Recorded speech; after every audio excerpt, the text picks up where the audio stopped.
Alhamdulillahi Rabbil Alamin. Assalamu ala asyrafil anbiya'i wal mursalin Sayyidina Muhammadin wa ala alihi wa sahbihi ajma'in. Subhanaka la ilma lana illa ma 'allamtana innaka antal alimul hakim. Wa la hawla wa la quwwata illa billahil aliyyil azim. Qala rabbi shrah li sadri wa yassir li amri wahlul 'uqdatam min lisani yafqahu qawli. قال الله تعالى في كتاب العزيز أعوذ بالله من الشيطان الرجيم أنت ولي في الدنيا والآخرة توفني مسلما وألحقني بالصالحين. وقال الله تعالى يا أيها الذين آمنوا اتقوا الله حق تقاته ولا تموتن إلا وأنتم مسلمون. صدق الله العظيم.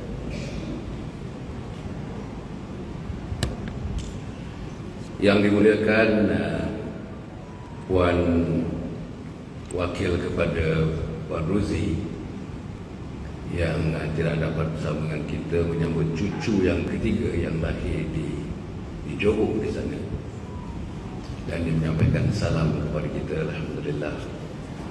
So Puan Rosmina is taking over his place, her place, dan telah pun mempersilakan saya datang ke depan ini untuk memulakan program kita yang tajuknya ialah Tahsin Salat.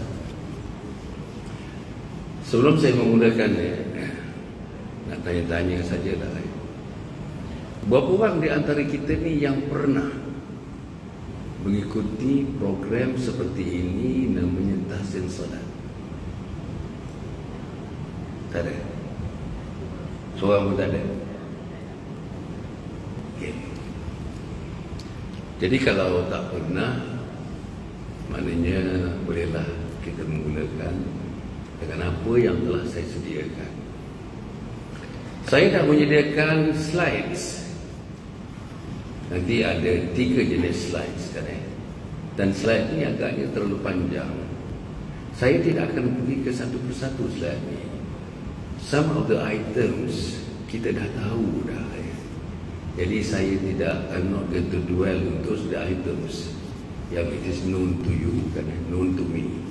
Jadi saya tidak pergi kepada situ banyak sangat.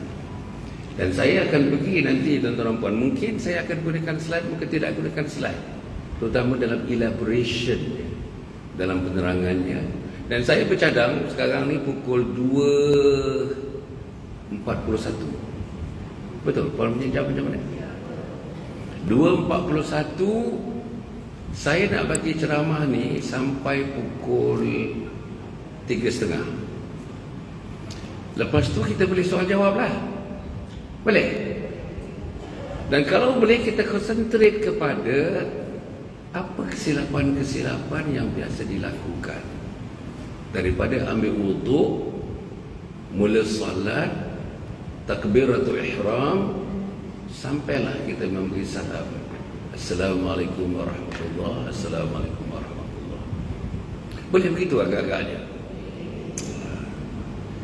Jadi pertama sekali perempuan saya nak slow sikit, nak bagikan sebab yang tempat sudah datang lagi ni.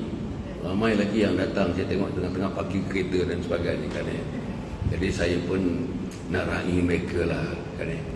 Kita nak cepat-cepat sangat pun boleh, tapi apa pun azan asar je nanti kita berhenti. Azan ataupun 5 minit sebelum azan. Asar pukul apa?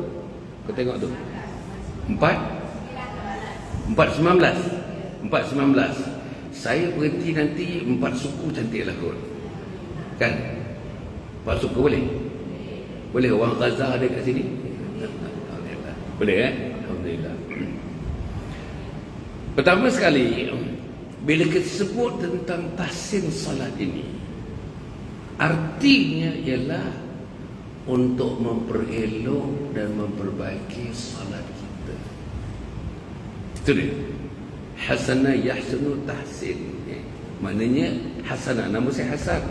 Hasan tu baik.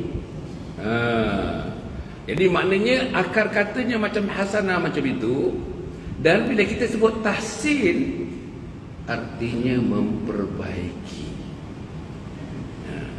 Apa yang nak diperbaiki? 3 perkara nak diperbaiki. Oh, bagus betul perempuan ni.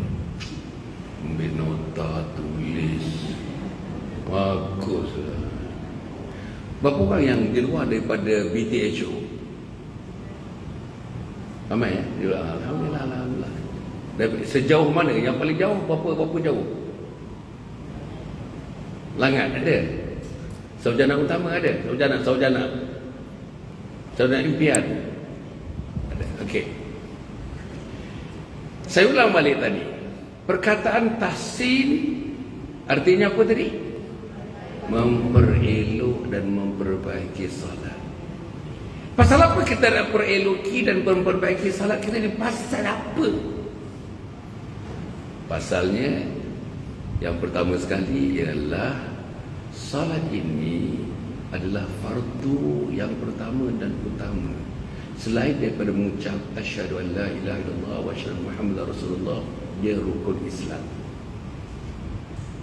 Rukun Islam 5 perkara. Yang pertama mengucap la ilaha illallah Muhammadar Rasulullah. Yang kedua ialah salat. Salat ni sangat-sangat penting. Sangat-sangat penting. Nanti kita nak pergi, yang kita nak perbaiki ni 3 perkara nanti kejap. Sangat-sangat penting. Apa tuan-tuan? Apa yang penting dalam dunia? Tuan-tuan bagi tahu saya, dalam dunia ni apa yang penting sekali? Duit. Salat bukan macam duit. Apa yang penting lagi tuan-tuan? Rumah. Salat bukan macam rumah. Apa yang penting lagi? Jewelry. Salat bukan lebih penting, bukan macam jewelry. Apa yang lebih penting lagi? Ya? Macam-macam yang penting dalam hidup ni. Macam-macam. Kereta penting, rumah penting, suami penting, isteri penting, anak penting, market penting, Jaya Jasko penting, Tesco penting. Tapi saya nak mengatakan salat lebih penting daripada segala-galanya. Sebab itu dalam hadis Nabi Muhammad SAW menyebutkan, apa dia salat? Kenapa kita mesti salat? Sebab salat itu membezakan antara orang Islam dengan orang kafir. Pembedanya, the dividing line between the kufur and the Muslim is salat. Kalau tak salat, minta maaflah, kufur kita kepada Allah, kafir kita. Dan saya nak bagi satu hadis permulaannya, man taraka as-salat muta'ammidan faqad kafara jihara. Siapa yang meninggalkan salat dengan sengaja, maka telah kafir terang-teranglah dia. Ulama bincang kafir ni bukan kafir akidah, tapi kafir perbuatan, bukan kafir akidah. Mujur bukan kafir akidah. Kalau kafir akidah, selama-lamanya tuan-tuan tidak akan mencium bau syurga Allah Subhanahu Wa Taala. Okey. Sebab itu salat yang mula-mula ditanya bila tuan-tuan nanti masuk kubur nanti. Agak-agak ni kita masuk kubur ke tak masuk kubur? Masuk. Saya agaknya jauh lebih tua daripada tuan-tuan yang ada dekat sini. Barisan yang depan ni jauh lebih muda daripada saya.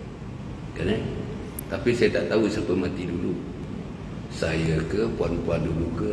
Tapi saya nampak gaya-gayanya puan-puan mati dulu. Okey. Bila kita masuk saja kubur, setelah atau sebelum kita menjawab 6 soalan. Itu bukan cerita pagi ni, bukan cerita tengah hari ni, bukan cerita petang ni. 6 soalan. Man rabbuka wa man nabiyyuka wa ma imamika wa aina qiblatuka. Itu soalan-soalan kubur yang mesti dijawab. Tapi ada satu soalan mengenai ibadah. Soalan yang pertama ditanyakan mengenai salat. Apa kata hadis? Kalau salat lulus, yang lain-lain semuanya lulus. Kalau salatnya gagal dalam ujian itu, maka yang lain-lain semuanya gagal. Artinya kepala ketampi ibadahnya adalah salat. Sebab itu perempuan ya, bila kita sebut tentang memperbaiki tadi, perempuan dah nak sebut tadi, tuan-tuan dah tulis dah ABC, dah tulis dah 1, 2, 3. Tapi saya tak sebut lagi. Kerana disebabkan 3 perkara. Apa yang kita nak baiki namanya rukun qalbi. Rukun qalbi itu peraturan-peraturan dalam solat yang tersimpur dalam hati kita, qalbi. Artinya niat qalbi. Datang kat sini kita niat nak menuntut ilmu, qalbi. Dengar ceramah Dr. Hasan selama 1 jam setengah ini, qalbi. Datang daripada jauh, lebih daripada BTSO, itu qalbi. Niat. Itu qalbi. Yang kedua ialah namanya qauli. Rasa-rasanya ada kat sini ni. Rasa-rasanya ada kat sini. Tapi ini tak apa. Ini semua tak apa. Saudara-saudara, perempuan yang dimati sekalian, yang kedua ialah qauli. Kita nak perbaiki semua benda-benda, perkara-perkara yang mesti disebut dalam kita mengerjakan solat, disebut dengan lidah. Misal apa yang disebut dengan lidah? Saudara, misalnya apa? Usalli fardal asri 4 rakatin ma'muman lillahi ta'ala. Saya sembahyang fardu asar 4 rakaat kerana Allah. Kita sebut itu qauli, tapi hati kita tampalkan dekat hati kita, itu namanya qalbi. Hati, kan? Hati pandang suami seronok, itu qalbi. Pandang suami meradang aja, qalbi. Kan? Tadi kita meninggalkan rumah, kita meninggalkan rumah, keluar dari rumah pukul 2. Kan? Rasa seronok tinggalkan rumah, seronok. Kan? Itu hati kita. Seronok tinggalkan rumah, seronok tinggalkan suami yang memerintah kita daripada pagi sampai petang ni, dia perintah ni kita. Seronok tinggalkan dia. Nak jumpa kawan-kawan, nak pergi jumpa kawan yang dah lama tak jumpa, selain daripada nak mendengar sikit sentuhan daripada Hasan Ali. Itu hati. Yang ketiga, qalbi, qauli, satu lagi fi'li. Apa dia fi'li itu? Perbuatan. Apa dia perbuatan? Berdiri tegak, fi'li. Rukuk, fi'li. I'tidal, fi'li. Sujud, fi'li. Bangun daripada sujud, fi'li. Bangun lagi untuk rakaat yang pertama, fi'li. Itu fi'li. Tiga-tiga ni semuanya merupakan rukun-rukun yang penting yang mesti kita lakukan dengan sebaik-baiknya. Dan saya nak bagi tahu tuan-tuan dan puan, kalau kita masak sebaik-baiknya, kita buat rendang sebaik-baiknya, kita masak lemak pisang sebaik-baiknya. Saya baru balik daripada Kulim, Sungai Petani. Pergi satu tempat 3 hari 3 malam, baru balik 2 hari yang lepas. Saudara, dijamunya saya satu tempat. Dijamu tuan-tuan, punya banyak lah. Dia punya jamuan, dia punya gulai cukup banyak, dia punya rendang cukup banyak. Dekat 10 jenis disajikan kepada saya. Antaranya tuan-tuan dan puan, antaranya yang dia katakan ini yang paling sedap, ini yang paling istimewa. Tuan-tuan dapat tahu apa? Gulai batang pisang. Siapa orang Kedah sini? Tahu gulai batang pisang? Saya dengar batang pisang, tak masuk akal lah saya batang pisang lain. Jadi saya mau tak mau saya ambil kuah tepi-tepi tu saya ambil. Kata banyak yang lain lagi tepi-tepi tu. Bila tuan rumah tu pandang, saya ambil tepi tu sikit aja. Takut kalau disediakan begitulah masak dengan special batang pisang ni, kok saya tak makan, tak ambil sikit, tak sentuh sikit pun, jauh hati dia. Makan sikit. Allah, saudara-saudara, punya masak istimewa, sangat-sangat istimewa. Orang Kedah ni, orang Sungai Petani, orang Kulim ni, kalau dia masak betul-betul, tak ada bandingan lah. Dia punya enaknya. Carilah mana-mana restoran di Badatul Husin On ni. Tak bolehlah menandingi orang Sungai Petani, orang Kulim. Dan saya dah nikmati hidangan daripada mereka. Okey. 3 rukun. Ulang balik. Yang pertama rukun qalbi. Yang kedua rukun qauli. Yang ketiga rukun fi'li. Habis. Tiga rukun ni sangatlah penting, sangat penting. Saya terus, ini saya skip ni tuan-tuan ya. Ini semua dah kita dah apa ni. Ni rukun-rukun salat. Rukun salat ini umum, ini rukun salat yang umum, ni rukun salat yang umum. Berapa rukun salat? Berapa? Perempuan ya. Saya dah bersyarah ni 45 tahun. Malam tadi kuliah maghrib, saya bagi kuliah maghrib di Masjid Kampung Baru Kuala Lumpur. Korang tahu tak Masjid Kampung Baru? Masjid yang paling istimewa pada saya lah. Masjid yang paling ramai anak-anak muda datang bersembahyang. Sedangkan di tempat-tempat lain saya kempunan nak tengok anak muda datang ke masjid. Kempunan saya. 3 hari saya berada di tempat yang saya sebutkan tadi. 3 hari 3 malam tuan-tuan. Kuliah subuh, kuliah duha, kuliah maghrib. Kuliah subuh, kuliah duha, kuliah maghrib. Waktu berceramah tengah-tengah tu saya bagi tahu mereka, kita berhenti sekejap dalam 30 saat. Apa yang saya minta? Tuan-tuan perhati daripada satu sudut ke satu sudut. Pusing perhati begitu. Tunjukkan saya seorang anak berumur 13 tahun sampai 20 tahun. 13 sampai 20. 3 hari 3 malam ni.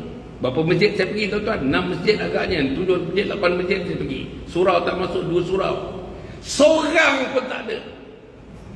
Kuliah subuh seorang pun tak ada. Kuliah duha memanglah tak ada. Kuliah maghrib seorang pun tak ada. Satu pun tak ada. Saudara, apa nak jadi kita ni? Anak tak minat agama, anak tak minat sembahyang, anak tak minat masjid. Apa nak jadi keluarga ini? Apa nak jadi mak bapak ini? Apa nak jadi anak-anak ini? Betul saudara. Satu lagi, saya keluar dakwah 4 bulan tuan-tuan di satu tempat bersama dengan almarhum Tan Sri Pahmir Rejab. Tahu tak Tan Sri Pahmir Rejab? Pernah dengar tak? Dia meninggal dunia dalam perjalanan dalam kapal terbang dari Kuala Lumpur ke London. Sebelum sampai ke London, kan 2 jam sebelum sampai ke Heathrow London, dia meninggal dalam kapal terbang, heart attack. Kawan saya, kawan baik sangat baik. Keluar kita berdakwah, tak balik-balik tuan-tuan, duduk di masjid 4 bulan 120 hari duduk di masjid. Makan di masjid, tidur di masjid, duduk di masjid, ambil ilmu di masjid, baca Quran di masjid, tahajud di masjid. 120 pagi tak tinggal tahajud. 120 pagi for 4 months. We never skip our tahajud. Never. Every early morning at the dawn hours. Yang almarhum ni punyalah manusia yang kaya tuan-tuan dan puan ni. Ada 4 rumah dia, boleh tengok rumah dia dekat rumah saya. Dia dekat Sungai Penchala, saya Taman Tun. Rumah dia palace-like, a palace-like houses, palace-like. Besarnya. Kalau tanah misalnya 2 ekar, macam 2 ekar tu rumah dia semua tuan-tuan. Betul. Kereta dia fleet of expensive cars, fleet of cars. Nombor kereta dia semua nombor 1. Dia ada Rolls Royce tuan. Rolls Royce, dia ada Rolls Royce. Dia bawa Rolls Royce. Rolls Royce ni agung dan raja-raja Melayu saja yang pakai Rolls Royce biasanya. Dia ada Lamborghini. Dia ada Porsche. Semua dia ada. Dan jawatan akhirnya ialah pengurusi AirAsia. Pengurusi AirAsia selama 12 tahun. Dia mengemudikan AirAsia, syarikat tambang murah yang terbesar nombor 2 dalam dunia. Nombor 2 dalam dunia. Berdakwah dengan saya. 7 tahun yang lalu kita pergi ke Thailand, 40 hari di Thailand. Itulah asal mula-mulanya saya menjemput dia ikut satu program namanya Kita Berdakwah di Thailand 40 hari. Akhir sekali tuan-tuan dah keluar pergi Pakistan, pergi India, pergi Bangladesh, pergi Tokyo, pergi Jepun, pergi mana-mana tuan-tuan, pergi mana-mana negara, pergi Australia. Dan akhirnya tuan-tuan kita pergi ke satu tempat 4 bulan. 4 bulan. 4 bulan ni tuan-tuan, manusia yang namanya Tan Sri Fahmin ni, hari-hari tiap-tiap pagi pukul 3 dia dah bangun tuan-tuan. For 120 days, pukul 3 pagi dia bangun. Dia pakai lampu macam orang tua getah tu, ada lampu kat sini. Pasal yang lain cuba tidur lagi kan dia. Dia tak cantik lah buka lampu, mengganggu orang tidur yang lain. So dia pakai lampu yang tua getah, potong getah punya lampu. Dia tahajud, dia baca Quran, dia tahajud, dia baca Quran, dia nangis. Saudara, dia meninggal. Setelah dia balik ke Mekah, tak tahu kalian berapa dia pergi Mekah. Balik daripada Mekah 1 malam saja tinggal di Malaysia. Ambil isteri dia untuk bawa ke London meraihkan cucu yang dapat degree daripada salah satu universiti di United Kingdom. Bawa isterinya dalam perjalanan ke England. Dia diambil oleh Allah dalam kapal terbang sebelum sampai ke London, kota London. Saudara, dia pergi setelah menunaikan haji. Dia pergi setelah dia pergi ke Tokyo, berdakwah di Tokyo, kemudian berdakwah di Bangladesh. Sampai di Bangladesh, tuan-tuan saya nak cerita sikit. Dia dibawa ke satu tempat, tengok ada masjid antara masjid yang besar di Bangladesh itu tak disudahkan. Dah 6 tahun dengannya tak disudahkan. Apa dia janji? Balik daripada London, saya akan sudahkan masjid ini. Dekat masjid itu tak berapa jauh tu ada madrasah. Madrasahnya boleh tampung sampai 2-3 ribu. Tu besar madrasah. Kan Bangladesh ramai orang tuan. Pun tak sudah juga. Apa dia kata? Balik London nanti saya akan sudahkan madrasah ini. Niatnya sudah ada, tapi Allah tak sampaikan niatnya. Bagi orang Islam, niat sudah dicatat 1 pahala. Buat dicatat 70 pahala atau 100 kali pahala. Jadi dia pergi dalam keadaan dia sudah mohon ampun kepada Allah. Sembahyang taubat 120 hari, 120 malam. Sudah berdakwah di mana-mana memanggil manusia ke jalan Allah Subhanahu Wa Taala. Sudah puas menangis merintih di hadapan Allah Subhanahu Wa Taala. Saya sebelah dengan dia. Biasanya kalau keluar 40 hari ke, saya sebelah dia. Katil dia, tempat dia, katil dia. Kalau kita tak pernah duduk di luar daripada masjid. Apa yang saya nak cerita ni tuan-tuan? Antara salat yang dibuat ialah namanya salat taubat. Usalli sunnat taubati rakaat ini ada anillahi ta'ala. Kita sembahyang sunat taubat 2 rakaat kerana Allah Subhanahu Wa Taala. Dan saya nak sebut nanti taubat ni apa kaitan taubat dengan perbincangan kita pada hari ini, insya-Allah. Okey. Nah, rukun-rukun salat ini pun saya ingat kita tak payah pergi satu persatu ni. Sebenarnya kita dah tahu. Saya pun tak nak buang masa kat sini. Niat semasa takbiratul ihram, ada tak? Ada masalah tentang niat ni? Ada masalah, ada pertanyaan tentang niat. Saya teruskan, nanti pertanyaan ni kita buat selepas ni lah. Okey. Nombor 2, berdiri betul. Laki yang berkuasa, berdiri betul. Kalau misalnya kita duduk kursi pun, masa takbiratul ihram, boleh berdiri, kita mesti berdiri. Rukunnya kita mesti berdiri. Baru duduk. Berdiri dulu. Usolli fardhu dhuhri 4 rakaatin ma'muman lillahi ta'ala. Allahu akbar. Baru duduk. Allahu akbaru kabira walhamdulillahi katsira. Itu sudah duduk. Next, takbiratul ihram. Allahu akbar. Tangan ni. Kalau perempuan tak boleh macam ni. Tak boleh macam ni, tak boleh. Mengepak-gepak macam tu tak boleh perempuan. Perempuan mengecup-ngecup macam tu. Mengepak-gepak laki-laki.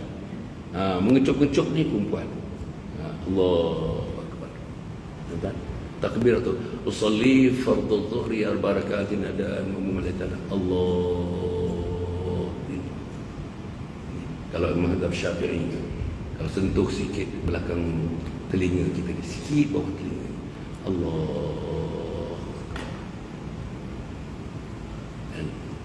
Dan membaca suratul Fatihah. Membaca suratul Fatihah ini rukun apa tuan-tuan? Rukun qalbi ke, rukun qawli ke, rukun fi'li? Qawli. Yang ini yang saya nak konsentrate ni. Membaca suratul Fatihah, pastikan, sebab bila rukun ni dia syarat sah. Berdiri masa-masa niat takbiratul ihram tu syarat sah. Tak ada niat, tak ada sah. Berdiri yang betul, yang berkuasa. Berdiri, kalau tak berdiri tak betul, tak sah. Takbiratul ihram, kalau tak ada takbiratul ihram tidak sah. Membaca suratul Fatihah, kalau tak betul baca suratul Fatihah tidak sah. Ini yang kita nak konsentrate ni. Saudara perempuan ni, perempuan yang berhati sekalian ni, saya nak tanya, perempuan jawab dalam hati je.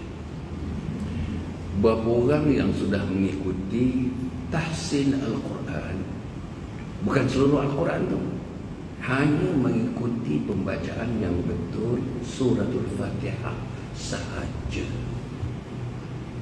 Jawab aja, jawab dalam hati, tak payah angkat. Saya ulang, berapa orang yang telah mengikuti program tahsin Al-Quran? Dalam tahsin Al-Quran itu yang diberatkan ialah pembacaan satu rukun dalam sembahyang yang mesti dibaca, kalau tak dibaca tak sah sembahyang. Rukun qaulinya ialah membaca Al-Fatihah. Kalau belum, dekat Bandar Tun Husin On, di mana-mana pun sekarang ni ada saja anak-anak yang hafaz Quran. Sama ada hafiz atau hafizah, sama ada yang laki-laki, ada perempuan, atau yang belum hafaz Quran tetapi mereka dididik di ma'had tahfiz, atau ada guru-guru Al-Quran walaupun mereka tidak hafaz Quran tetapi mereka guru Al-Quran, atau guru tajwid. Guru tajwid, guru yang mengajar kita membaca Al-Quran dengan betul, mengikut cara-cara membaca Quran yang dibaca oleh Jibril kepada Nabi Muhammad SAW. Itu dia. Di mana? Agak-agak perempuan dia, di mana? Where are the punya catch? Dia punya catch yang tak betul. Where are the places in which when we recite, it is not properly recited? Tak betul bacaannya. Yang mana agak-agak? Ambil tuan-tuan ya. Yang pertama tu antara ha dengan ha. Kalau alhamdulillah tak betul, tak betul, minta maaf, minta maaf. Alhamdulillah tak betul. Yang betulnya agak-agak betul lah, saya pun tak apa-apa nak betul ni. Yang betulnya alhamdulillah.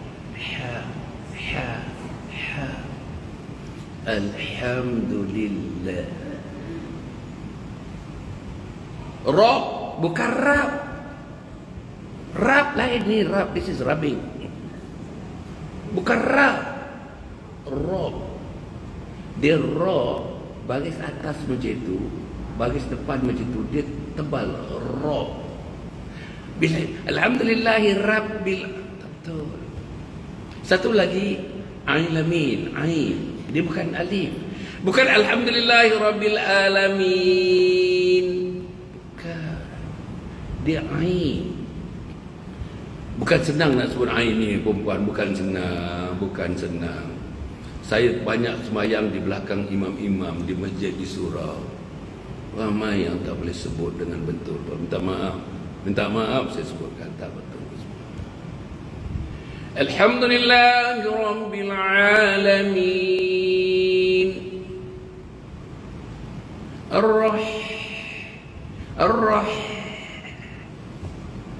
Ar-Rahmanir Rahim.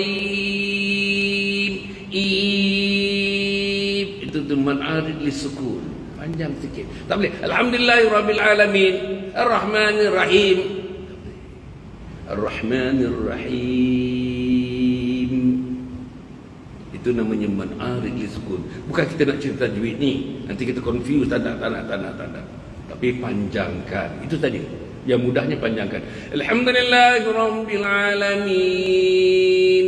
Ar-Rahmanir Rahim. Cukup. Jangan panjang-panjang sangat pula. Janganlah banyak mentang-mentang lah nafas kita panjang. Tak boleh gitu. Dia ada sukatannya. Namanya 6 harakat, sukatannya 6 harakat. Tak apa. Itu teknikal tak payahlah. Jangan kita bimbang-bimbang teknikal ni. Okey. dia punya catch. Places in which we used to be reciting wrongly. Di mana tadi? Ha. Ha? Ra. Rah, kita rah. Ha lagi. Rahim, rahim. Maliki. Kalau maliki panjang sangat ma tu.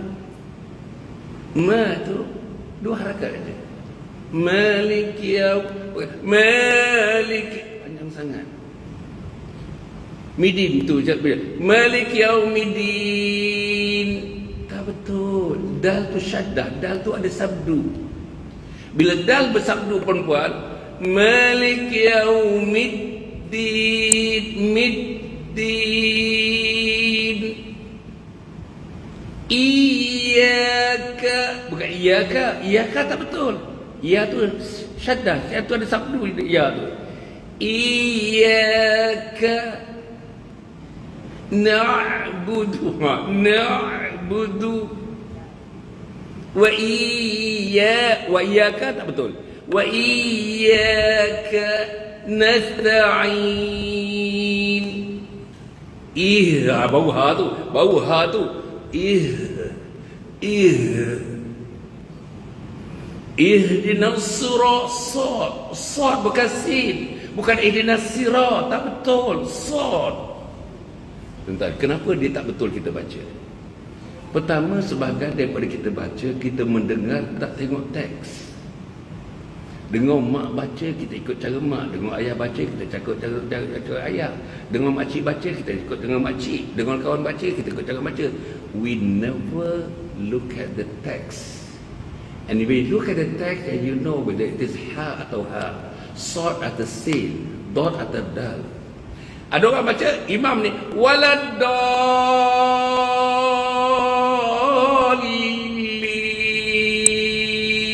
Di mana silap dia? Ha, dal tu bukan dal, bukan dal. Dot. Walad. Dia macam-macam, dia berhenti sikit tu, macam-macam.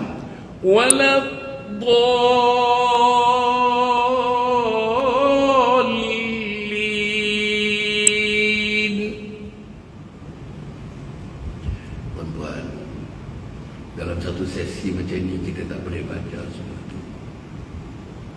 Sebab itu yang pertama, dengan suami, dengan anak, carilah guru-guru Al-Quran.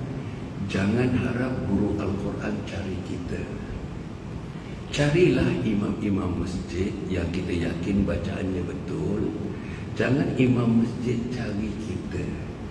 Carilah budak-budak tahfiz, budak-budak yang hafaz Quran, yang kita rasa bacaannya lebih baik. Jangan mencari budak-budak tahfiz tu cari kita. Itu dia, itu. Mendatangi bukan didatangi. Kita mendatangi bukan didatangi. Tuh. Mesti balik ni tuan-tuan, hasil daripada kita ikut program namanya Tahsin Salat ni. Kalau juga tuan-tuan kita tak ambil tindakan, yang pentingnya selepas ini, there's a lot of action that need to be done. Lot. Antaranya tadi Fatihah. Make sure bacaan Fatihah kita tepat. Tuan-tuan sebab nak bagi tahu, kalau kita dah tahu misalnya sebutan-sebutan dalam Fatihah itu tak betul dan kita tidak memperbaikinya, tak ada usaha memperbaikinya, tak ada galakan daripada suaminya, tak ada galakan daripada anak-anaknya, hidup dengan terus membaca yang kita tahu bacaan tak betul tapi tidak ada usaha memperbaikinya, salatnya tidak sah. Walaupun satu huruf disebut tidak dibaiki, salatnya tidak sah. Sebab menyebut satu huruf dia berbeza daripada huruf yang ada dalam Quran itu, boleh merubah makna kepada perkataan itu. Jadi membuat tak lewat. Perempuan jangan kata lewat. Dalam Islam ni tak ada siapa, nobody is too late. Nobody. No desperation dalam Islam. Tak ada kegagalan, tak ada rasa kehampaan, tak ada. Tuan-tuan dan puan, orang yang baca Al-Quran tetapi terus berguru, membaca merangkak-rangkak, dengan ni, membaca merangkak-rangkak dan terus memperbaiki bacaannya, dapat 2 pahala daripada membaca laju dan membaca yang pintar, yang laju, yang pandai, dapat 1 pahala. Jadi itulah tuan-tuan, Islam ni cantik. Islam ni Jangan tuan-tuan lepas ke program ni. Ya Allah, bang, banyak sangat ni, banyak sangat. Saya sampai tak tahu nak mula kat mana ni bang, nak mula kat mana. Fatihah, dot saya pun tak betul, ha saya pun tak betul, sad saya pun tak betul. Saya rasa abang pun tak betul. Jangan. No, don't be panicky. Tak ada panic. Allah sayang kita, Allah sayang kita. Makin tuan-tuan ada kesedaran macam ni, tuan-tuan hadir dalam majlis ini, Allah sayang, Allah sayang. Puan-puan datang tadi melangkah ke majlis ilmu ini, yang mengikuti tuan-tuan, ada ulama kata tuan-tuan, 70,000 malaikat di belakang. 70,000 malaikat. Segeralah engkau berada di tempat itu, segeralah engkau berada di tempat itu. Engkau duduklah di tempat itu, kau catatlah tempat itu. Kalau 3 perkara kau tulislah 3 perkara. Kalau 2 perkara kau tulislah 2 perkara. Kau tak nak tulis pun tak apa, asal kau duduk kat situ. Jangan kau tertidur kat situ, sudahlah. Betul tuan-tuan ni. Cuba tuan-tuan baca. You Google tengok menuntut ilmu dalam Islam. Kata hebatnya menuntut ilmu dalam Islam. You would find apa yang saya sebutkan tadi. Okey. Jangan kita rasa nanti tuan-tuan sampai habis ni nanti kita rasa banyak ketinggalan. No. Nanti saya nak sebut satu perkara. Puan ada kalkulator kan? Puan ada kalkulator? Nanti. Ada kan? Ada kan? Ha. Semua ada atau tak? Tapi saya nak orang Gaza juga saya nak. Okey. So saudara, jadi ni apa di peringkat ini saya harap tahsin al-Quran, tahsin salat ini dia punya natijah dia tahsin al-Quran. Daripada tahsin al-Quran 6,236 ayat, 30 juzuk, 114 surah. Peringkat awal ni konsentrate kepada satu surah ni. Apa dia? Al-Fatihah. Yang lain-lain sunat. Baca qul huwallahu sunat, baca qul a'udzu birabbil falaq sunat, baca qul ya ayyuhal kafirun sunat. Tak baca pun tak apa. Tapi Fatihah mesti baca, dan mesti baca dengan betul bacaannya, itu dia. Tapi kalau kita membaca tak betul bacaan, kerana kita sudah membacanya bertahun-tahun begitu bacaannya, dan sudah ada kesedaran, belajar untuk memperbaiki. Yes.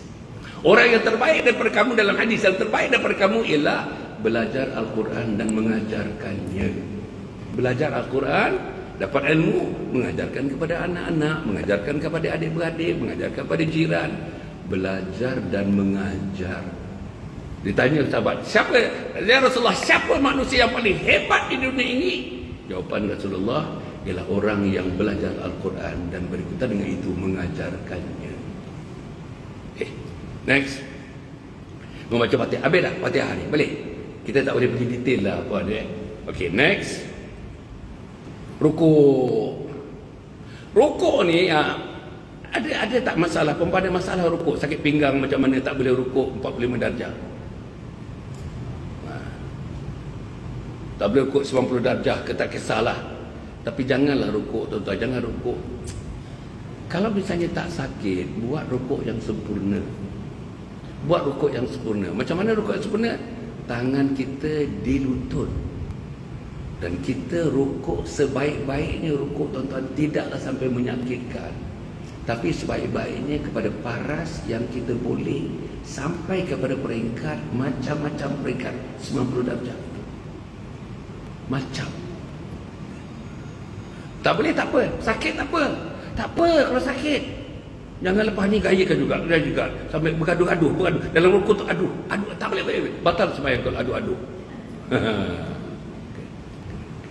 Kemudian i'tidal, bangun daripada rukuk, namanya i'tidal. Bangun daripada rukuk, i'tidal. Sami Allahu liman hamidah. Rabbana walakal hamd. Kalau boleh tambah hamdan katsiran tayyiban mubarakan fi. Ya. Siapa yang boleh baca tu? Hamdan katsiran tayyiban mubarakan fi. Tak ada pun tak apa tu. Kalau boleh. Tak ada pun tak apa, jangan. Tak ada pun tak apa. Okey. Kemudian sujud. Sujud ni 7 anggota. Ikut mazhab Syafi'i, dahi kita ni tak boleh dilapik. Bahkan ada ulama mengatakan kalau yang laki-laki kadang-kadang tuan-tuan anak-anak kita tu tak pakai songkok, tak pakai kopiah, Dia punya rambut dia menutup dahi dia masa dia sujud. Tak sah salat dia. Sebab sujud dengan hidung tu mesti ditonyokkan di tempat sujud. Dan dahi kita, antara dahi kita dengan tempat sujud, tidak ada halangan, tidak ada rambut, tidak ada kertas, tidak ada plastik yang menghalang kita. Tak ada. Itu dia. Jangan.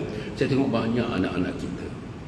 Saya semayang boleh katakan keraplah anak-anak kita tak pakai songkok, tak pakai apa, rambut panjang. Dan ada yang mengatakan ulama, masa kita nak sujud tu buat macam ni pun tak boleh. Rambut tu nak ketepikan rambut tu. Bila rambut tu basah dia baru dah ambil wuduk kan. Kalau dia buat macam ni pun, semua ke rambut tu ke belakang. Tak, anak-anak rambut masih tinggal. Rambut yang kena basah tu masih tinggal. Dan bila tinggal, dia kena dekat dahi. Bila kena dekat dahi, masa dia sujud, dia menjadi penghalang kepada sujud. Dari dahi kita mengenai tempat waktu sujud. Di sujadah kita sujud itu. Tak boleh. Apa lagi kesilapan masa sujud? Apa lagi kesilapan sujud? 7 anggota. Dahi, 2 tangan. Orang lelaki kena macam ni sujud, kena macam ni, kena macam ni. Orang perempuan kena macam ni. Macam ni, sujud macam ni. Tak boleh mengepak tak boleh. Kepak-kepak tak boleh. Tak nak kepak-kepak. Macam ni. Orang perempuan. Apa lagi? 2 tangan, 1 dahi, 2 lutut. 2 lutut, 2 kaki. Kaki mesti menghadap kiblat dan kalau boleh berupaya kaki itu dilentikkan, paling tidaknya ibu jari dan jari yang kedua dilentikkan menghadap ke kiblat. Kalau boleh, kalau tak boleh jangan paksa, jangan paksa. Balik ni beria-ria pula cari minyak angin, bagi minyak urut pula, aku nak urut kaki aku daripada aku nak lentikkan. Abang punya kaki lentik, betul abang punya kaki lentik tak? Periksa ke abang punya kaki. Okey. Habis sujud, baca tasbih sujud. Subhan rabbil a'la wa bihamdihi, subhan rabbil a'la wa bihamdihi, subhan rabbil a'la wa bihamdihi. Tahu semua kan? Tak ada masalah tu, tak ada masalah kita. Bangun. Ada? Sujud, duduk antara 2 sujud. Apa baca antara 2 sujud? Apa bacanya?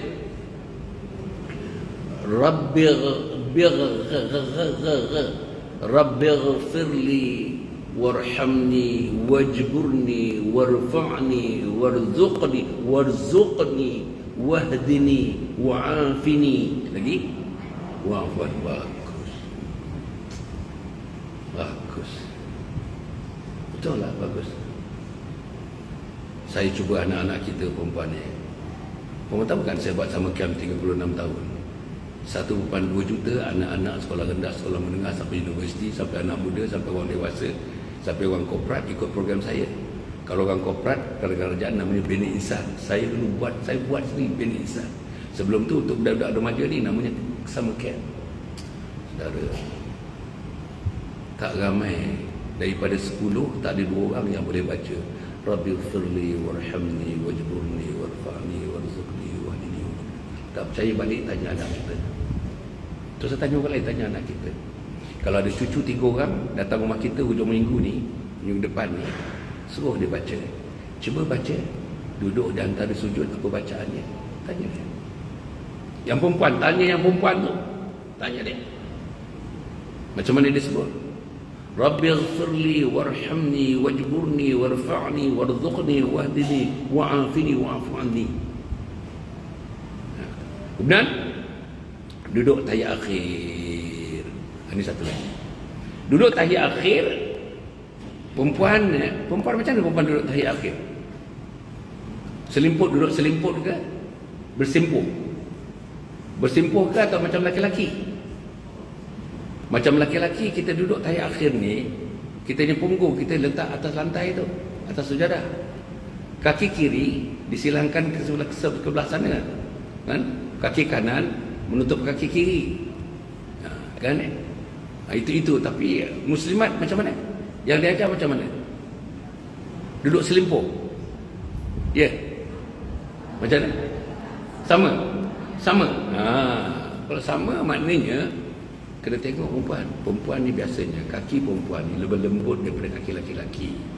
Jadi nak melentik tak melentik, semuanya melentik. Perempuan ni melentik, semuanya melentik. Jadi mudah. Nak lentikkan badan mudah, nak lentikkan tangan mudah, nak lentikkan kaki mudah.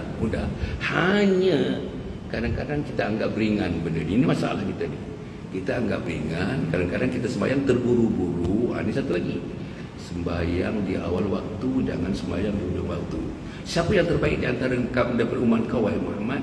Mereka yang sembahyang di awal waktu. Siapa yang paling buruk di antara umat kau, Muhammad? Mereka yang sembahyang di hujung waktu hingga ke peringkat tergelincir waktunya. Itu yang buruk. Okey, duduk tahiyat akhir. Sekarang baca tahiyat akhir. Tahiyat awal tu sunat. Tahiyat awal sunat. Tahiyat akhir ni wajib, rukun. Allahu akbar kabir Allahu akbar kabira walhamdulillahi katsir. Kasih tak betul. Yang betulnya apa? Tha kathir. التحيات المباركات الصلوات الطيبات لله السلام عليك أيها النبي ورحمة الله وبركاته السلام علينا وعلى عباد الله الصالحين أشهد أن لا إله إلا الله أشهد أن محمد رسول الله اللهم صل على محمد وعلى آل محمد كما صليت على إبراهيم وعلى آل إبراهيم وبارك على محمد وعلى آل محمد كما باركت على إبراهيم وعلى آل إبراهيم في العالمين إنك حميد مجيد. Kalau boleh teruskan, Allahumma ighfirli ma qaddamtu wa ma akhartu wa ma asrartu wa ma anta bi antal muqaddim wa antal muakhir la ilaha illa anta ya muqallibal qulub sabiqul ayat. Okey, kalau boleh diteruskan begitulah. Tapi tak perlu sampai zalimin sudah cukup. Dan tahiyat ini rukunnya fardu. Rukunnya rukun yang wajib. Rukunnya rukun yang wajib yang mesti disebut dan sebutannya mesti betul. At-tahiyah salah. At-tahiyah.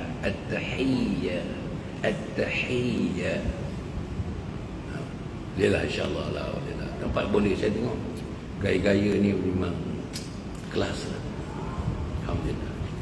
Kemudian next, membaca tahiyat akhir sudah. Selawat kata Nabi Muhammad dalam tahiyat akhir. Allahumma salli ala Muhammad wa ala ali Muhammad. Kena tu. Allahumma salli ala Muhammad. Tuan-tuan, bila saya tengok anak-anak kita pun berselawat pun tak betul lah.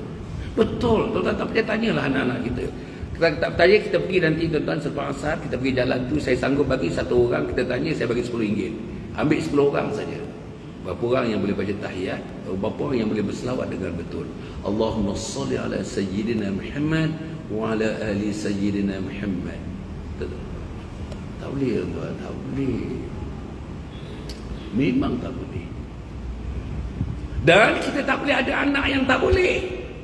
Dan kita tak boleh anak yang tak boleh kerana mak bapak tak boleh. Tak boleh. Mesti boleh. Nah, sebab itu tahsin salat ini membuka ruang kepada kita memikirkan. Bukan saja kita sendiri, kita sebagai mak ni, sebagai ayah ni, bukan kita.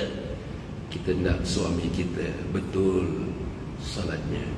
Anak kita betul salatnya. Anak laki-laki betul salatnya. Anak perempuan betul salatnya. Menantu betul salatnya. Cucu-cucu betul salatnya. Mesti. Tak ada cara lain. Tak ada cara lain. Kita mesti, tuan-tuan. Of all that needs improvement, of all that needs a further improvement dalam hidup kita ni, salat. Cukuplah tuan-tuan, rumah-rumah kita ni, tuan-tuan, nak buat renovation tak payah. Renovationkan salat. Tak perlulah rumah-rumah ni, kita dah tua dah, umur 50, 60, nak renovation apa? Anak bukan nak datang duduk rumah kita dah pun, masing-masing dah ada rumah. Kita renovate kita punya salat. Betulkan salat. Kita sibuk kalau kita alignment tak betul.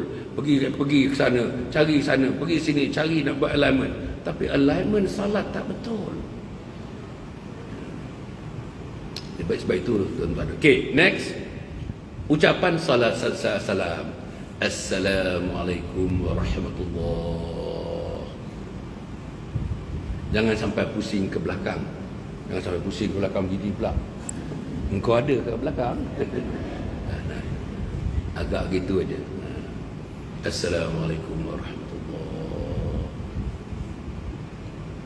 Okay, next. Antara syarat dengan rukun ni tak perlulah beza-beza tu, tak perlu. Now, tuan-tuan dan puan-puan ni, tadi kita sikit kita ulang kaji kat sini. Apa yang dikatakan tentang rukun qauli, qalbi dan fi'li ya. Satu tu, rukun qauli mengandungi rukun iaitu takbiratul ihram, membaca Fatihah, membaca tahiyat, selawat dan salam.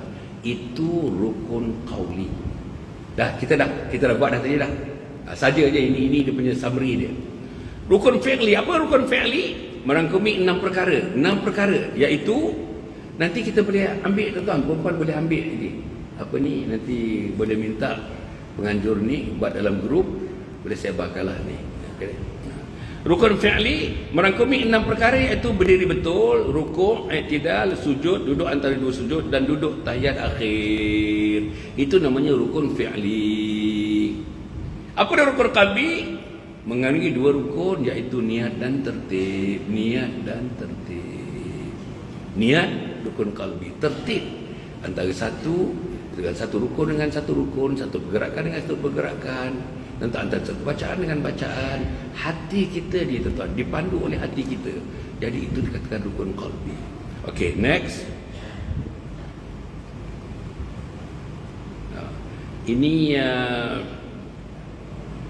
Ini pun kita baca sepintas lalu, tuan-tuan dan puan ya. Perkara-perkara yang perlu dilakukan semasa takbiratul ihram. Dengar puan ya. Bagi kita yang bermazhab Syafi'i yang beramal dengan memasukkan niat dalam takbiratul ihram, maka takbiratul ihram wajib disertakan dengan qasad, ta'ras dan ta'yin bagi solat fardu. Tetapi bagi solat-solat sunat yang mempunyai masa ataupun sebab, diwajibkan muqaranah niat dalam takbir 2 perkara saja iaitu qasad dan ta'yin. Tidak perlu yang ta'rus tu. Manakala bagi solat sunat mutlak hanya mengandungi 1 perkara saja iaitu qasad semata-mata. Nah, apa dia, tuan-tuan nampak insya-Allah ya. Tuan-tuan tengok. Qasad artinya ya, adalah aku solat. Saja aku solat. Solat apa? Subuh ke, zuhur ke, asar ke, maghrib ke, isyak ke, subuh ke, itu qasad. Kena sebut. Nombor 2, ta'ras seperti fardu.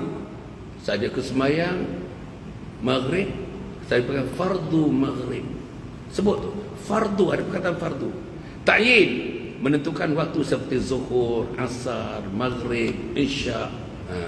Contoh penuhnya, aku salat fardu zuhur. Semua ada dalam tu. Aku salat fardu zuhur kerana Allah Subhanahu Wa Taala. Ini simple lah. Ini tidak menimbulkan apa-apa masalah. Sekarang ni perkara sunat dalam solat.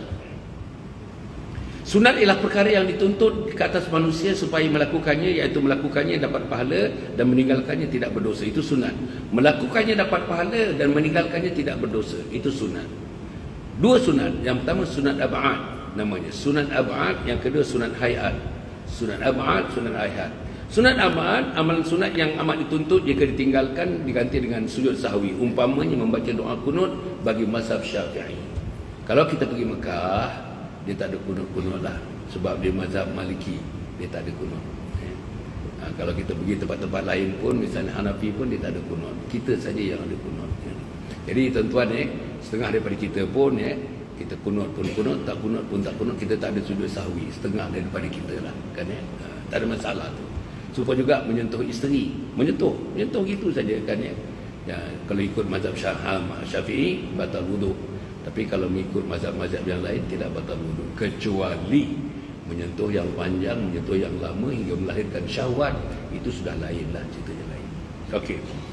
Sunat hayat, amalan sunat yang dituntut jika ditinggalkan tidak perlu diganti dengan sujud sahwi. Contoh, membaca doa iftitah, baca pun boleh, tak baca pun boleh, maka itu namanya sunat hayat. Sunat ab'ad berberat, sunat hayat dia lebih ringan daripada sunat ab'ad. Next. Okey. Sunat ab'ad. Apa sunat ab'ad? Yang tak buat ni kena sujud sahwi. Duduk dan membaca tahiyat awal, membaca selawat ke atas Nabi Muhammad sallallahu alaihi wasallam dan tahiyat awal. Kemudian tu membaca selawat ke atas keluarga Nabi Muhammad sallallahu alaihi wasallam dan tahiyat akhir. Kemudian tu membaca doa kunut pada solat subuh, berdiri semasa membaca doa kunut, berselawat ke atas keluarga Nabi Muhammad sallallahu alaihi wasallam semasa kunut. Ini sunat ab'ad. Kalau tak dibuat ini kena sujud sahwi. Next. Sunat hayat. Mengangkat kedua tangan ketika takbiratul ihram, rukuk, i'tidal dan bangun selepas tahiyat awal. Bangun selepas tahiyat awal.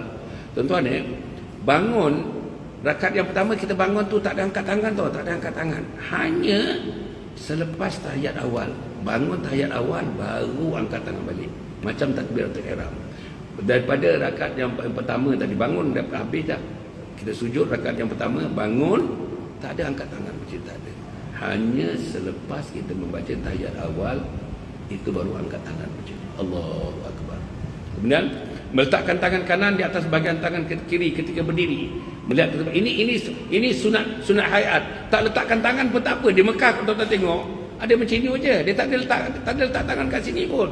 Tak ada. Itu tak ada apa. Itu tak ada apa, tak ada masalah itu sunat namanya sunat hayat. Kemudian melihat ke tempat sujud. Lihat ke tempat sujud pun boleh, tak nak lihat ke tempat sujud. Tapi yang cantiknya waktu bersembahyang lihat tempat sujud. Lihat tempat sujud. Duduk iftirash dan duduk tawaruk. Duduk iftirash ni tuan-tuan nampak ni duduk macam yalah, duduk tawaruk ni macam duduk tahiyat awal. Iftirash ni macam duduk tahiyat akhir yang bersilang kaki tu. Itu iftirash. Kemudian meletakkan kedua tangan di atas paha ketika duduk tahiyat awal dan akhir. Memalingkan muka ke kanan dan ke kiri ketika memberi salam. Itu dipanggil sunat hayat. Okay, next. Perkara-perkara makruh dalam solat. Makruh. Yang makruh. Apa yang makruh? Makruh ini ditinggalkan dapat pahala, dibuat tak ada jadi apa-apa. Itu makruh. Meninggalkan sunat-sunat solat dengan sengaja itu makruh. Memilaukan mata dan tidak memandang ke tempat sujud. Tak pandang tempat sujud lah, tak mana ke mata dia, kita pun tak tahu. Mata memakai pakaian yang tidak selesa, solat di tempat yang bising dan sesak. Itu dikatakan pada yang makruh, yang kita boleh elak daripada kita melakukannya. Next. Solat di tengah tarik matahari. Tengah-tengah terik matahari. Tentu ada tempat yang teduh, kita cari tempat matahari. Sambil salat sampai nak dapat vitamin D. Solat selepas makan benda-benda berbau seperti durian, petai, merokok dan tidak memberus gigi selepas itu. Petai-petai tak nak lah. Jering-jering tak nak lah. Tak payahlah makan petai tu, tak payah makan jering-jering tu. Tak payah.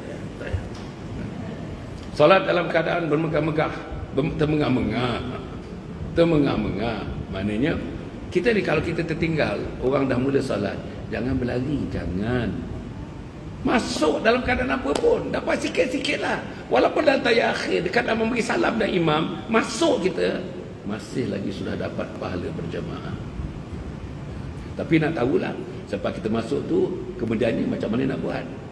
Kalau kita bisa sembahyang maghrib, masuk imam sudah masuk rakaat yang kedua, kita tak dapat rakaat yang kedua, kita ikut imam, macam mana nak buat selepas itu. Itu kadang-kadang orang itu kena belajar. Kita belajar, kita tunjuk itu kena bukan saja belajar, kena tunjukkan contoh macam mana nak buat. Kalau kita masbuk dan muwafiq namanya, masbuk muwafiq. Kemudian menahan hajat dalam solat, menahan hajat, jangan ditahan-tahan. Nak kencing terus pergi tandas, jangan ditahan-tahan, insya-Allah. Ya. Kemudian perkara-perkara yang membatalkan solat, keluar kedatangan hadas besar atau kecil, berkata-kata dengan sengaja walau sedikit yang memberi faham atau ketawa, makan minum dengan sengaja membatalkan solat, melakukan pergerakan di luar rukun solat 3 kali berturut-turut, namanya mutawaliyat, ya, berniat keluar daripada solat mufaraqah. Ini perkara-perkara yang membatalkan solat. Kemudian terkena najis yang tidak dimaafkan pada badan, pakaian dan tempat solat, beralih arah dari kiblat dengan sengaja berpaling dada, terbuka aurat dengan sengaja atau tidak sengaja tetapi tidak segera ditutup, berubah niat dari satu solat ke satu solat yang lain, meninggalkan rukun solat, murtad. Itu senang aja. Okey, habis solat ni tuan-tuan, sebelum solat ni wuduk, saya dah perhatikan wuduk ni pun ada masalah kita. Sebab apa masalah? Sebab kita tak pernah ikut program macam mana caranya nak tahsinkan wudu, tahsin wudu. Macam mana nak memperbaiki wudu. Simple tuan-tuan dan puan. Tuan-tuan tengok ya. Suruh suami kita hari Jumaat besok, abang awal pergi tengok, selepas abang tahiyatul masjid, abang keluar sekejap pergi tempat orang ambil wudu. Abang tengok macam mana orang ambil wudu. Sebelum tu abang kena belajar dulu macam mana nak ambil wudu. Baca dulu kitab-kitab dalam fiqh macam mana ambil wudu yang sempurna. Tuan-tuan, saya tengok orang-orang kebanyakan buka air tu, buka air besar-besar. Buka air besar-besar ni bagi orang Arab satu benda yang unacceptable, bagi African sangat not acceptable. Bagi Bangladeshi, bagi Pakistani, bagi India, dia orang ambil. Kalau kita tengok setengahnya ambil wudu kan, buka, tutup balik, basuh muka. Buka lagi, tutup, basuh muka. Sebab orang susah air, susah air. African ni bergaduh antara negara pasal air. Susah. Kita ni apa kita buat? Air yang begitu, tuan-tuan, air begitu kita ambil, kita tepuk aja muka. Di mana anggota wudu? Tuan-tuan bagi tahu siapa pula kita. Di mana anggota wudu? Muka. Di mana anggota wudu? Setakat mana anggota wudu? Sampai mana sini? Sampai sini tak betul. Sampai mana? Okey, sini. Ni sampai sini ni. Bukan sini. Ni. Bagi yang laki-laki yang ada janggut, dia kena tonyok. Sebab air mesti kena semua bahagian anggota wudu. Ni. Sebab itu ambil wudu ni tak boleh segera, tak boleh. Satu-satu. Gosok betul-betul. Gosok 3 kali tu sampai kita puas hati semua anggota wudu yang namanya muka ni dikenai oleh air. Kalau tidak, tangan sunat lebihkan sikit. Di antara sini dengan sini sunat lebihkan sikit sampai sini. Lebihkan sikit. Ni ya, lebihkan sikit. Lebihkan sikit. Masuk kepala, kaki pun tuan-tuan, kalau tuan tengok budak-budak, orang tua pun buka air, dia berdiri, dia ayun dari kasih. Ada orang kaki jari-jari dia macam ni, itu mudah masuk air. Ada orang yang macam ini, itu pun mudah lagi masuk air. Ada orang yang macam ini, kaki saya, terutama anak kaki saya dengan kaki ini, anak kaki dengan ini rapat sangat, sampai ada athlete foot namanya, athlete foot tu, yang putih tu, yang gatal tu, itu athlete foot. Itu kalau ambil wudu, you have got to open up one by one. 1, 2, 3, 4. Baru air masuk ke semua bahagian anggota wudu. Kalau tidak, puan-puan maaf, tak sah. Bila tak sah wudu, apa jadi kepada solat? Tak sah solat. Wudu, jaga wudu ni, kena jaga wudu. Kena jaga wudu. Dan tuan-tuan dan puan ya, wudu ni pula tuan-tuan, ada ulama-ulama kata selepas ambil wudu ni ada sembahyang namanya sunat wudu. 2 rakaat. Sembahyang sunat wudu 2 rakaat. Saudara-saudara, Nabi Muhammad SAW satu hari bermimpi. Dalam mimpi Nabi bertemu dengan seorang manusia. Bertemu dengan seorang manusia, tuan-tuan dan puan. Manusia itu ditemu oleh Nabi SAW. Di mana tempatnya? Di syurga Allah Subhanahu Wa Taala. Nabi bertemu dengan sahabatnya yang dimimpikannya. Tempat dia bertemu dengan sahabat itu dalam mimpinya di syurga. Jadi tuan-tuan dan puan ya, bila Nabi bermimpi dengan sahabat itu lama-lama kedekat dengan Nabi. Dalam mimpi itu makin dekat dengan Nabi, makin dekat dengan Nabi, makin dekat dengan Nabi. Sahabat itu lillah tuan-tuan, bukan Abu Bakar Siddiq, bukan Umar Ibn Khattab, bukan Osman Ibn Affan, bukan Ali karamallahu wajhah. Sahabat itu orang kulit hitam, hamba Bilal Ibn Rabah. Bila ditanyakan kepada Bilal, apa kau, sahabat-sahabat bertanya kepada Bilal, apa yang kau lakukan sehingga Nabi Muhammad berjumpa dalam mimpinya bukan orang lain, bukan orang sahabat utamanya, bukan engkau ni, orang yang hitam macam kau ni, orang hamba macam kau ni, tetapi Nabi bermimpi berjumpa dengan kau, tempatnya di syurga. Apa amalan kau? Bilal kata, aku ni amalan tak banyak, minta maaf, aku amalan tak banyak, aku ni memang hamba, aku ni abdi, aku ni daripada low class memang, tetapi ada satu amalan yang aku buat. Apa dia? Batal wudu, aku sambung wudu, batal wudu, aku sambung wudu, batal wudu, aku sambung wudu. Itu menyebabkannya Nabi bermimpi berjumpa aku nanti di padang mahsyar. Dahi aku, muka aku yang aku selalu baiki wudu, aku baru di wudu ini, inilah cahaya yang akan keluar, yang menyebabkan Nabi Muhammad mengenali aku untuk diberikan syafaat kepada aku. Jadi perempuan dia, wudulah, banyak wudu, banyak wudu, banyak wudu. Kan semua ada bilik air, bilik perempuan semua ada bilik air kan Bukan pergi macam kampung sana, pergi kat perigi, tak ada kan. Ambil wudu. Tapi malas tu, malas. Ambil. Selepas kita dengar majlis ini tuan, salah satu daripadanya tahsin salat ialah wudu. Maka wudu tu ada fungsinya. Sebab wudu itu antaranya ialah cahaya akan keluar daripada muka kita. Dan wudu tuan, bila kita basuh kita punya muka tu, dosa-dosa daripada mata akan gugur, dosa daripada hidung akan gugur, dosa daripada mulut akan gugur, dosa daripada telinga akan gugur. Allah, makin banyak kita gugurkan dosa, makin banyak menyentuh air wudu, makin banyak dosa. Setengah-setengah sahabat-sahabat tuan-tuan yang hebat-hebat tu, bila dia tampung dosa, tampung air tu, setengah mereka tuan-tuan nampak dosa yang mana digugurkan oleh Allah Subhanahu Wa Taala, setengahnya kerana amalannya. Ya. Macam Hasan Ali, jangan cubalah tampung-tampung apa benda. Tak ada. Tak masuk dalam kategori itu. Kita tak masuk dalam liga itu, kita tak masuk. Okey. Kemudian wudu, tak apalah ni. Ini wudu semua cerita ni. Rukun-rukun wudu tak perlu lah ni. Kita dah tahu semua kan Kemudian perkara-perkara yang membatalkan wudu pun kita tahulah. Tak perlu. Kita tak ada banyak masa dah ni. Sekarang dah pukul 3.45 dah. Ya? 3.45 dah. Okey. 3.45 dah. Okey. Dia tak boleh ni 1 jam setengah ni dalam untuk tahsin ni. Sama ada tahsin salat, tahsin wuduk, tahsin Quran.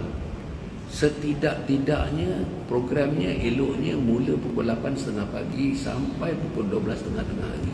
Sebaik-baiknya. For 1.5 hours impossible. Tapi hanya untuk memberikan awareness. Yes. Tapi kita nak berjumpa dengan Allah ni tak boleh level of awareness. It is a level, the level of doing, the right thing, the right way of doing it. Itu yang penting ni. The right way of doing it. Itu yang tahsin ni. Okey. Kemudian tuan wudu, okey. Tak payahlah. Nyapu-nyapu kepala pun tak payahlah tu. Okey. Okey. Now, saya nak pergi sekarang kepada yang berikut. Mana kita punya yang berikutnya? Mana yang macam mana nak pergi berikutnya macam mana? Ada satu lagi. Siapa boleh bantu dia? Dia ada satu slide lagi. Macam mana nak pergi? The next slide. Macam mana? Tolong puan. Come. Pasal tolong buat tuan. Puan selalu dengan apa ni, laptop ni. Saya tak biasa dengan laptop. Saya semua dengan telefon aja. Please puan. Tak apa. Dia ada ilmu ni, kena bagi tahu puan. Kena bagi tahu. Saya nak pergi the next slide, the next file. Can I? Chef, please. The next file. Okay, exit. Save. Exit. Exit. Mana ni? Ada. Cuba tengok. Bukan tu. Ada ni. Ini. Betul. Ni. Okey, nanti saya nak pergi yang satu lagi. Okey, ini perempuan ya. Azab Allah Subhanahu Wa Taala kerana meninggalkan solat. Azab. Okey. Tuan-tuan ya, program tahsin solat untuk muslimat Banatul Sin On, tajuk dia Azab Allah Subhanahu Wa Taala kerana meninggalkan solat. Okey. Meninggalkan solat 5 waktu. Tuan-tuan dengar ni. Meninggalkan solat subuh, sekali meninggalkan akan dimasukkan ke dalam neraka selama 30 tahun. Yang sama dengan 60,000 tahun di dunia. Tinggalkan solat subuh. Kita yang paling banyak tinggal, solat apa yang paling banyak tinggal? Subuh lah. Terutama subuh Sabtu, subuh Ahad. Okey. Nombor 2, meninggalkan salat zuhur. Apa jadi? Nanti boleh tak payah salin perempuan, tak payah salin. Nanti kita boleh dapat ni. Dalam grup nanti boleh ambil ni. Boleh masuk telefon dalam grup. Okey, salat zuhur, sekali meninggalkan salat zuhur dosanya sama dengan membunuh 1000 orang umat Islam. Itu bayangkan nanti. Salat asar, sekali meninggalkan salat asar dosanya sama dengan menutup dan menuntukkan Kaabah. Allah, ya Allah, ya Allah. Salat maghrib, sekali kita meninggalkan salat maghrib dosanya sama dengan berzina dengan orang tua. Tak tahu orang tua macam saya lah kot. Salat isyak, sekali meninggalkan salat isyak tidak akan diridai Allah Subhanahu Wa Taala di bumi ini atau di bawah langit, serta makan dan minum dari nikmatnya tidak diridai oleh Allah Subhanahu Wa Taala. Masya-Allah. Okey. Tuan dengar ya. Meninggalkan salat, apa yang ada di azab di dunia. Di dunia sudah diazab oleh Allah. Allah Subhanahu Wa Taala akan menghilangkan berkat. Hilang berkat tuan-tuan. Hidup tak ada berkat, rumah tangga tak ada berkat, dengan suami tak ada berkat, dengan anak tak ada berkat, gaji besar tak ada berkat, gaji besar isteri tak ada berkat, gaji besar suami tak ada berkat, suami isteri gaji besar 22 sampai 15,000 tak ada berkat. Okay. Allah juga akan mencabut nur bagi orang-orang mukmin yang soleh daripada wajahnya. Selain itu, dia akan dibenci oleh orang-orang yang beriman. Azab di dunia. Kemudian azab ketika sakratul maut. Azab ketika maut bagi mereka yang meninggalkan solat, rohnya akan dicabut ketika ia berada dalam keadaan yang sangat haus. Mereka juga akan merasa azab yang amat pedih ketika roh dicabut keluar. Mereka juga akan merasa azab su'ul khatimah. Selain itu, mereka juga akan dirisaukan akan hilang imannya. Next, azab dalam alam barzakh. Azab di alam barzakh. Tadi azab di dunia. Kemudian tu tuan-tuan, azab tadi yang sebutkan, azab yang berikutnya. Azab di alam barzakh. Mereka akan merasa susah untuk menjawab terhadap pertanyaan daripada Munkar dan Nakir yang sangat menggerunkan. Kubur mereka juga akan menjadi gelap dan sempit. Kuburnya juga akan menghimpit sehingga semua tulang-tulang rusuknya berkumpul seperti jari-jari bertemu jari. Akhirnya mereka akan diseksa dengan binatang-binatang seperti ular, kalajengking dan lipan dan sebagainya. Okey, azab di hari kiamat.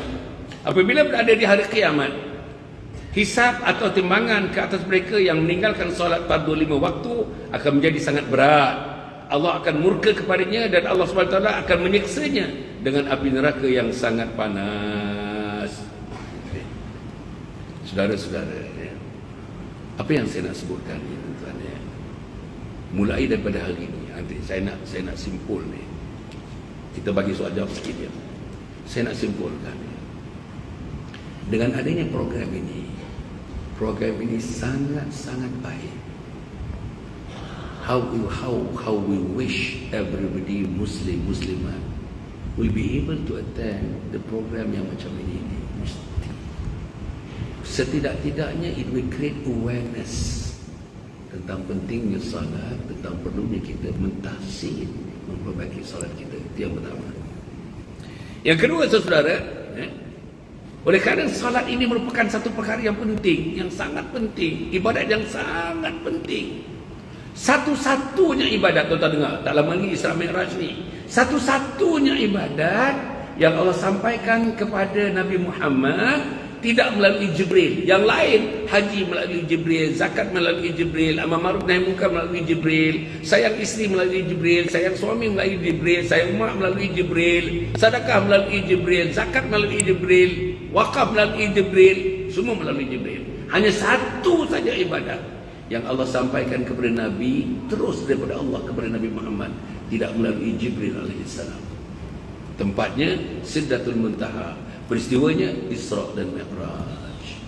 Saudara, saya nak tanya, berapa orang yang pernah mengikuti ceramah-ceramah Isra Mi'raj, ceramah selama 1 jam setengah ke 2 jam, daripada awal hingga akhir diikuti betul-betul? Paling tidaknya sudah 10 tahun 10 kali kita mengikuti ceramah mengenai Isra Mi'raj daripada berbagai-bagai sudut yang disampaikan oleh berbagai-bagai penceramah. Kalau jawapannya belum, kalau suami kita tak bawa, suami kita pergi masjid tak bawa kita, Suami kita tak kisah balik nak menceritakan. Sebab daripada member ini tuan-tuan, masa Isra' Mi'raj mesti ada satu khutbah khusus mengenai Isra' Mi'raj. Kalau suami kita mendengarnya tidak menyampaikan kepada perempuan, suami itu berdosa. Kalau suami mendengarnya tidak menyampaikan kepada anak-anaknya, suami itu berdosa. Kalau suami itu mendengar tidak menyampaikan kepada rakan-rakan dan sahabatnya, suami itu berdosa. Kalau suami itu tuan-tuan menyimpan ilmunya, tidak mendedahkan ilmunya kepada orang-orang yang di bawahnya, orang-orang yang karib, yang akrab dengannya, termasuk isteri, anak-anak, maka dia akan bertanggungjawab kepada Allah Subhanahu Wa Taala. Allah akan tanya.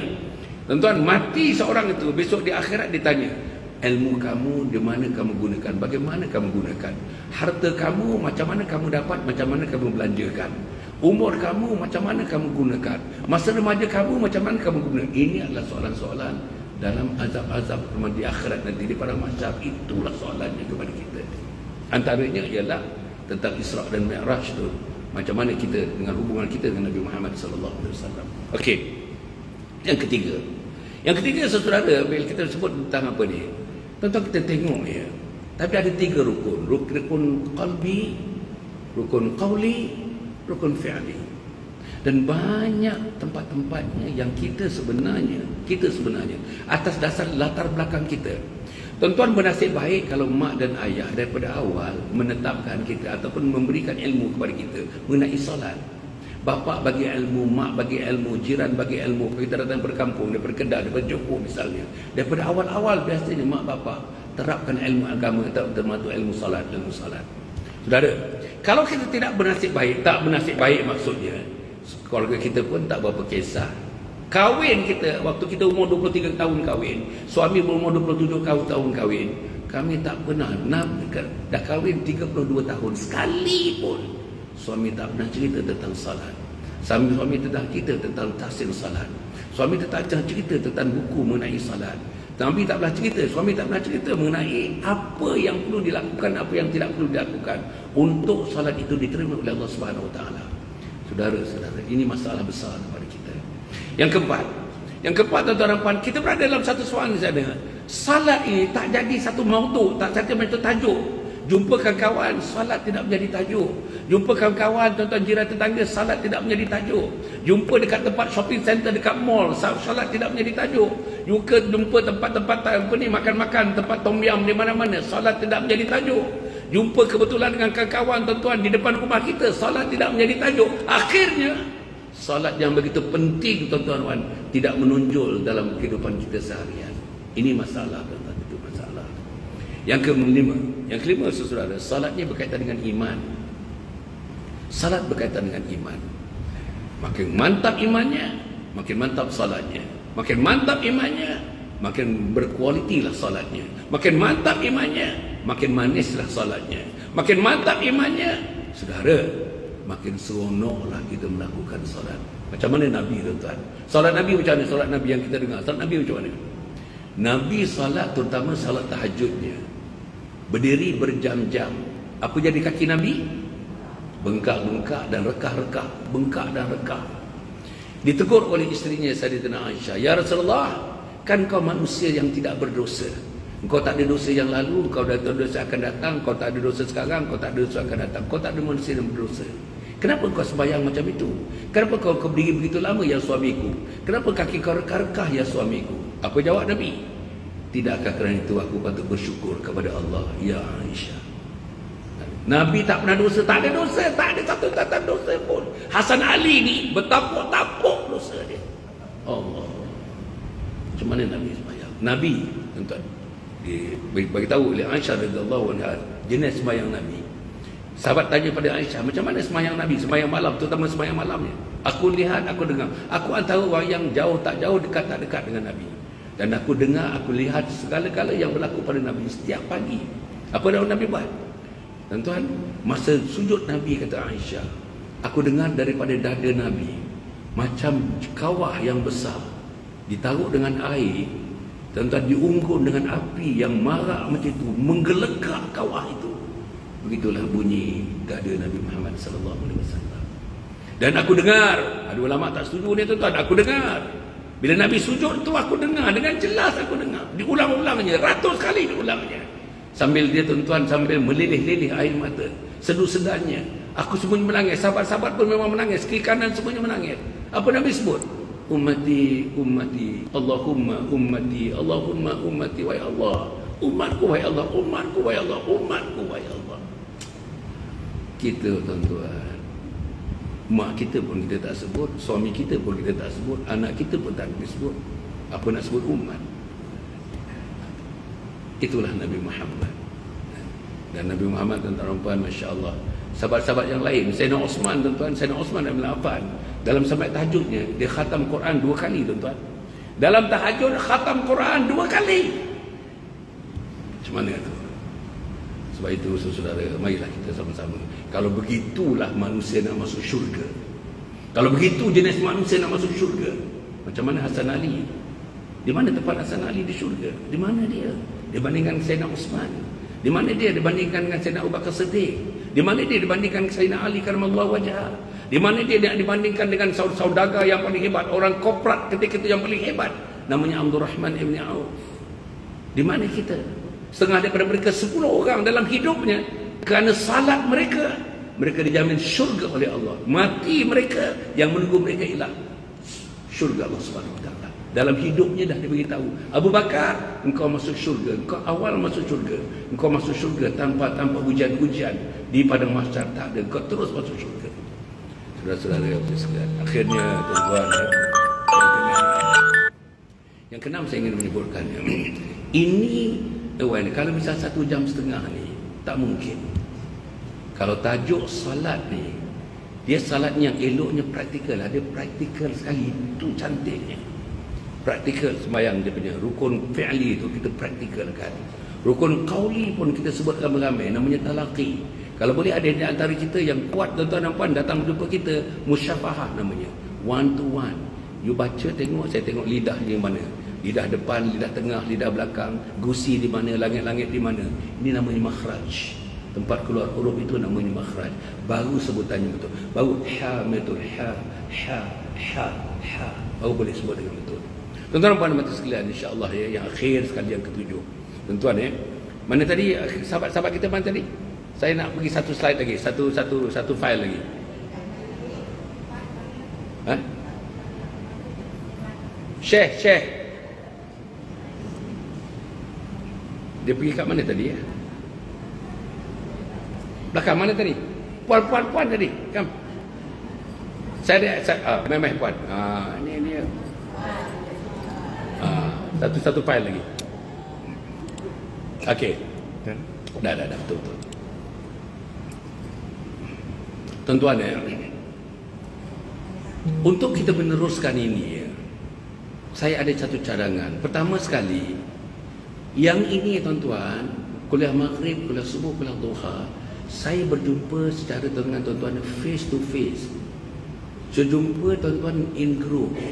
Jumpa tuan-tuan dalam betul-betul face to face meeting macam ini kuliah-kuliah yang macam ini. Ada satu lagi tuan-tuan yang saya berdakwah, ialah Islam online, Datuk Dr. Hasan Ali. Jadi tuan-tuan dapat, saya ada 6 kat situ. Pergilah tuan-tuan, nanti tuan-tuan dapatkan kad saya dekat luar nanti. Kita ada meja kat luar tu. Please get this card. Kad ini di belakang ni ada 6 media sosial. Saya ada Facebook, saya ada Twitter, saya ada Instagram, saya ada Telegram, saya ada TikTok, saya ada Facebook. Pergilah tuan-tuan ni. Pergi free, tuan-tuan, free. Apa tuan-tuan perempuan-perempuan kena buat? Tuan-tuan screenshot ni, screenshot. Sebar sebanyak-banyaknya kepada adik, abang, kakak, anak saudara, mak saudara, semua sekali. Kawan sebelah kita belajar, kawan masa sekolah, kawan masa universiti, kawan masa kita bekerja. Bagi tuan-tuan, biar mereka tengok apa ni Islam online Datuk Dr. Hasan Ali. Hari-hari ada new posting. Hari-hari tuan-tuan, hari-hari. New one. Tengoklah. Bagi anak kita yang tak ke masjid, menantu yang tak ke masjid tu, syorkan di peringkat awalnya. Tengok yang ini free tuan-tuan. Bukan bayar satu duit pun, tak bayar satu sen pun tuan-tuan. Tuan-tuan boleh tengok ni, dapatkan ni. Apa yang perempuan kena buat? Please screenshot dan sebarkan. Depan belakang sebarkan. Nombor 2 tuan-tuan dan puan ya. Nombor 2 insya-Allah ya. Saya nak cadangkan ya dengan perempuan ni, tapi saya dah bercerita dengan Puan Rozi ya. Kita nak cadangkan supaya ada satu program namanya Rehlah menyuburkan kasih sayang sisi keluarga. Program ini maghrib, daripada maghrib datang suami isteri dan anak-anak. Anak-anak yang berumur daripada sekolah rendah, daripada 7 tahun sampailah ada anak universiti, sampai yang dah bekerja, sampai yang dah kahwin, bersama mak dan ayah datang. Dia punya program bermula daripada maghrib. Daripada maghrib ke isyak, saya akan bagi satu persembahan. Namanya, persembahan itu ialah menyuburkan kasih sayang sisi keluarga. Lepas tu kita sembahyang isyak. Lepas sembahyang isyak, tuan-tuan dan puan, saya akan mengimamkan 2 jenis sembahyang. Sembahyang taubat dengan sembahyang hajat. Lepas tu kita zikir, tuan-tuan. Namanya zikir munajat. La ilaha illallah, la ilaha illallah, la ilaha illallah, Muhammadur Rasulullah. Allah, tuan-tuan, bayar dengan anak, dengan mak, dengan ayah, dengan anak, dengan adik. Meleleh-leleh air mata. Bau zikir dah meleleh air mata. Lepas kita zikir, tuan-tuan, lepas kita zikir, nanti saya akan bermunajat. Munajat namanya mengadu kepada Allah. Ada bahasanya. Dalam 12 minit, 15 minit saya akan munajat kepada Allah. Tuan-tuan dan perempuan dengan anak-anak, dengan suami, dengarkan, tuan-tuan, dengarkan rintihan kita bermunajat di hadapan Allah. Habis tu, tuan-tuan, ibu, anak dan ayah dipecahkan kepada kumpulan keluarga. Pecah kumpulan keluarga. Apa nak buat? Anak-anak ikut giliran. Anak yang sulung, anak yang nombor 2, anak nombor 3, jumpa mak dulu, lepas tu jumpa ayah. Jumpa mak buat 5 perkara. Salam mak, cium tangan mak, dakap tubuh mak, cium dahi mak, bisik di telinga mak, 20 perkara. Pertama ulang 10 kali. Apa dia? Ampun mak, ampun, ampun mak, ampun, ampun mak. 10 kali ulang. Yang kedua, saya sayang mak, saya sama mama, I love you mama, I love you mama. Ulang 10 kali, ulang 10 kali. Habis anak yang pertama, anak yang kedua pula. Anak yang pertama jumpa bapak dia. 5 perkara. Salam bapak, cium tangan bapak, tuan, dakap tubuh bapak, cium dahi bapak, bisik juga 10 kali. Ampun bapak, ampun ayah, ampun ayah, ampun ayah. Dan juga 10 kali lagi, tuan-tuan, saya sayang ayah, saya sayang ayah, saya sayang ayah. Tuan-tuan tengok yang saya dah buat, tuan-tuan dan puan. Tak cukuplah tisu-tisu tu, tak cukuplah, tuan-tuan dan puan. Tuan-tuan kena bawa tisu lebih sikit. Inilah cara nak jentik hati anak-anak. Inilah cara nak jentik hati suami. Inilah cara nak jentik hati isteri. Inilah cara nak jentik hati keluarga. Supaya lembut hati keluarga itu. Supaya lembut hati suami, isteri, anak-anak. Lembut apa? Untuk memungkinkan mereka ada kekuatan mengamalkan agama Allah SWT. Kalau tidak, tuan-tuan, ya Allah, bukan senang anak. Makin remaja makin sukar, makin remaja makin sukar, makin remaja makin sukar. Makin dewasa makin sukar, makin dewasa makin sukar. Kadang-kadang tuan-tuan berkekut dahi mak bapak jumpa saya. Tetapi ibu-ibu jumpa saya. Cerita hal mengenai diri dia dengan suami. Makin tua makin bergaduh, makin tua makin bergaduh. Sekarang ni tuan-tuan tentang fakta mengenai perceraian manusia yang berumur 60 tahun ke atas di wilayah Persekutuan dan di Selangor antara yang tertinggi statistiknya manusia yang memohon bercerai umur 60 tahun ke atas. Janganlah tuan-tuan, jangan. Kita nak mati dah ni, kita nak mati. Konsentrate kepada amal, konsentrate pada kasih sayang. Maka program ini namanya menyuburkan kasih sayang sisi keluarga. Akhirnya tuan-tuan, kita akan doa ni, namanya doa kasih sayang sekeluarga. Barulah dalam pukul 10.45 kita akan meninggalkan masjid. Dibuat di masjid atau di surau dan sebagainya. Saya cadangkan supaya dibuat. Dan selagi kita tak ketuk pintu-pintu hati, selagi kita tak ketuk jiwa-jiwa manusia, selagi kita tak ketuk dengan air mata, senjata kita air mata, gugurkan air mata, selagi itulah tuan-tuan, hati membatu, hati keras membatu. Kita kena lembutkan hati-hati manusia ini. Hati suami kita, hati isteri kita, anak lelaki kita, anak perempuan kita, menantu kita, mesti ikut proses ini tuan-tuan, insya-Allah. Next. Saudara-saudara, kemudian kita harap ini kita punya tadi detailnya lah. Okey. Tuan-tuan apa ni? Satu lagi yang akhirnya kita dah nak asar dah, minta maaf tuan-tuan, kita tak dapatlah soal jawab, tak ada masa kan ya. Di luar sana tuan-tuan. Nanti tuan-tuan nanti satu masa nanti tuan-tuan dengarlah. Tuan-tuan ikut program saya kan, ikut dalam Facebook hari-hari tuan-tuan ada dia punya jadual saya. Jadual saya apa kuliah subuhnya, kuliah duha, kuliah maghrib, tuan-tuan ikuti live tuan-tuan macam ini live ni tuan-tuan. Insya-Allah tuan-tuan akan dapati satu benda yang sedang diusahakan sekarang, membina kompleks Anjung Husnul Khatimah. Kompleks Anjung Husnul Khatimah di Bentong, tuan-tuan, Bentong Kampung Lebu namanya, mungkin Mempaga, Bentong, Pahang Darul Makmur. Daripada sini tuan-tuan dalam 50 minit ataupun 55 minit daripada sini, insya-Allah. Tuan-tuan, di situlah saya nak bina tuan-tuan. Tanah 7 ekar yang diwakafkan, seluruh prosesnya wakaf. Bukan keuntungan, nak wakaf, semuanya wakaf. Pembinaannya wakaf, semuanya sistemnya adalah wakaf. Kita nak bina dekat sana supaya apa? Manusia datang tuan-tuan dalam kompleks yang besar macam itu, datang untuk mati mengucap la ilaha illallah. Duduk setahun, duduk 2 tahun, duduk 5 tahun. Ada yang mati di situ nanti tuan-tuan puan. Akhirnya ada 350 orang kat situ. Pagi semua mesti 4:45 minit pagi semuanya bangun. Mesti tahajud. Duduk setahun 365 hari tahajud. Duduk 10 tahun 3650 hari tahajud. Tahajud. Quran. Fardu ain. Sayang menyayangi, sayang kasih mengasihi. Seluruh keluarga, isteri, suami, anak-anak. Saudara, inilah di pembinaan yang berlaku. Namanya Kompleks Anjung Husnul Khatimah. Tuan-tuan boleh dapatkan brosur dekat sana nanti di luar. Ada brosur ni tuan-tuan ya. Brosurnya kat luar ni tuan-tuan boleh dapatkan brosur ni. Tuan-tuan nak derma silakan, tak mau derma pun tuan-tuan doakan supaya Kompleks Anjung Husnul Khatimah ni akan berjalan dengan baik. Kalau ada suami-suami kita yang berniaga dan sebagainya, bolehlah tuan-tuan ulurkan bantuan, dapat tax exemption. Tuan-tuan akan dapat tax exemption kepada penyumbang-penyumbang yang besar macam itu, insya-Allah. Tuan-tuan dan puan, yang akhirnya yang saya ingin menyebutkan tuan-tuan dan puan ya, ini buku. Kita ada 3 buku tuan-tuan ya. Buku yang pertama ni, saya dah tulis 40 buku. Buku yang pertama ni tuan-tuan, ini buku ni. Ini buku yang ke-40 ni. Nama buku ni Isteriku Ketua Bidadari Syurga. Isteriku Ketua Bidadari Syurga. Dapatkan buku ni tuan-tuan. Saya tulis buku ni. Dan tuan-tuan bila baca buku ni, sudah ada kaki kita ringan untuk menjadi ahli syurga. Tangan kita ringan untuk bersedekah untuk menjadi ahli syurga. Mata kita ringan memandang kebesaran Allah untuk menjadi ahli syurga. Mata kita memandang suami kita ringan tuan-tuan dan puan untuk bersama-sama berpimpin tangan memasuki syurga Allah Subhanahu Wa Taala. Apa amalan pagi, apa amalan tengah hari, apa amalan petang, apa amalan malam. The do's and the don'ts untuk kita menjadi bukan saja ahli syurga, bukan bidadari syurga, puan-puan akan menjadi ketua bidadari syurga, tuan-tuan. Buku yang kedua ialah tentang anak-anak. Saya concern anak-anak ni. Tuan-tuan, dalam buku ni namanya Khidmati Ayah Bunda Hingga Akhir Hayat.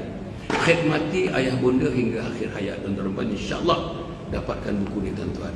Ini kalau anak-anak kita baca, tiap malam ada satu perenggan, ada satu paragraf, ada satu chapter namanya Anak Derhaka.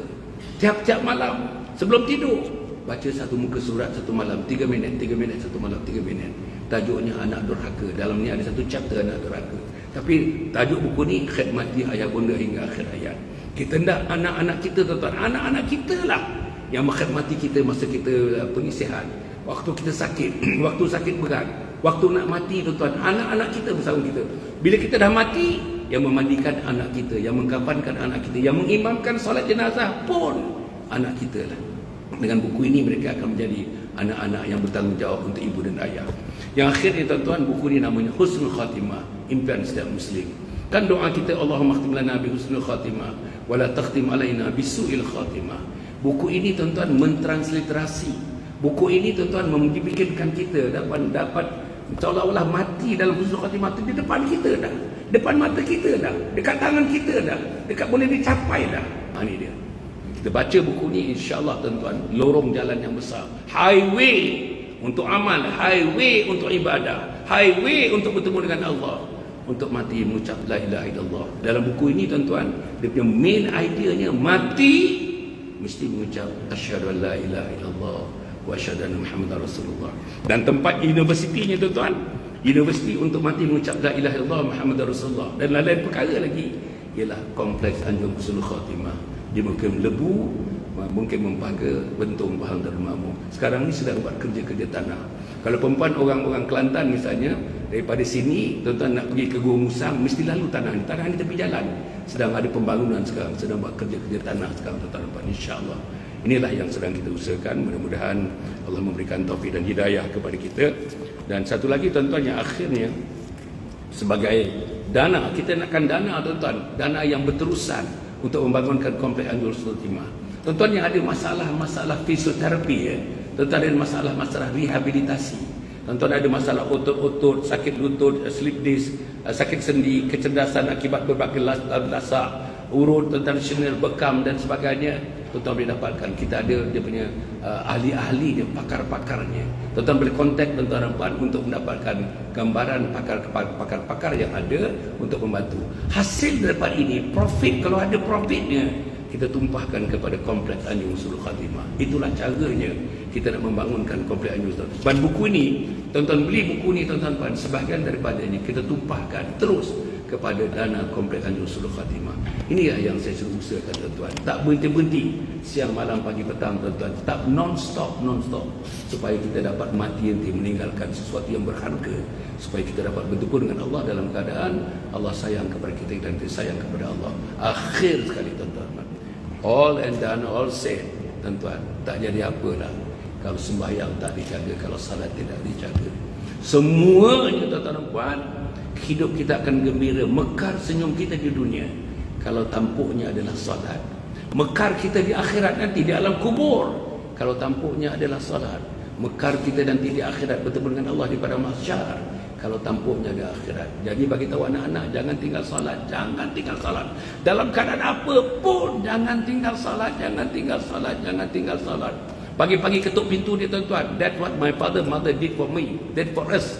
Adik-adik 8 orang pagi-pagi bangun masjid, subuh bangun masjid subuh. Daripada saya kecil umur 6 tahun pergi masjid sampai saya dah kahwin, sampai dah beranak pinak, selagi ada mak dan ayah ketuk pintu kami. Bangun subuh masjid.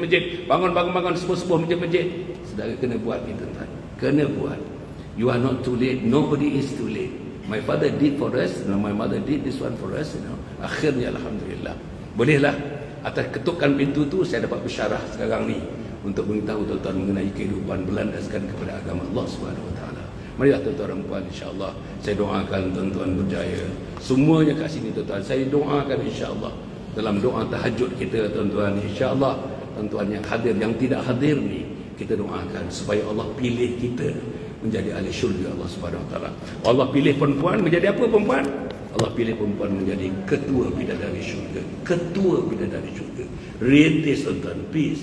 Make sure you read it for this next coming week. You only read this book. Baru tuan-tuan akan nampak cahaya-cahaya bersinar-sinar. Cahaya memanggil kita ke pintu syurga Allah Subhanahu Wa Taala.